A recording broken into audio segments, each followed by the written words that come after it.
Is free grace a license to sin? You've heard it a bunch, right? I know that I have. So supposedly, free grace is some kind of sin pass. The claim is that if we teach grace is really free, I mean really, really free, then we will be inadvertently encouraging people to sin, since they will no longer have their feet dangling over hell. Now, while on the surface, this has attracted a lot of people to the Lordship salvation concept, the false implication that's hidden within this statement is actually pretty dangerous. Why is that? Well, it's because it's exactly what a self-righteous person would say. And yes, it is possible to be saved and then become a self-righteous person.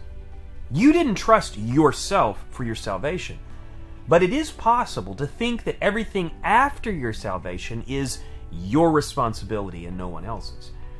I kind of grew up in this mindset, actually. See, it was sort of like I thought that I got grace for salvation, and then I just had to work really, really hard after that point, that it was all on me and had nothing to do with grace. The idea seemed to be that there was no place for grace after I was saved. But that's not how it works, and I don't know why I didn't see that before. So when someone says, don't teach that grace is free, because that would be a license to sin, I want your self-righteous alarm to be blaring. Why? Well, while grace is the method by which we receive our salvation, grace is also an ongoing need. Salvation is a one-time event, but our need for grace is not a once-and-done transaction. So, don't just take my word for it. You ought to take the word of the Word of God. So, notice how in each of these verses they show that grace is an ongoing need. And he said to me, my grace is sufficient for you, for my strength is made perfect in weakness. That's 2 Corinthians 12:9. Here's another. Let us therefore come boldly to the throne of grace, that we may obtain mercy and find grace to help, not just on the day of salvation, but in time of need. Hebrews 4:16. Here's another. But he gives more grace. Therefore he says, God resists the proud, but gives grace to the humble. That's James 6:4. So, do you notice that in each of these verses, grace continues to be given on a regular basis? Grace is dispensed in an ongoing manner. And in our time of need, we need grace. In our daily lives, we need grace. And that's a good thing.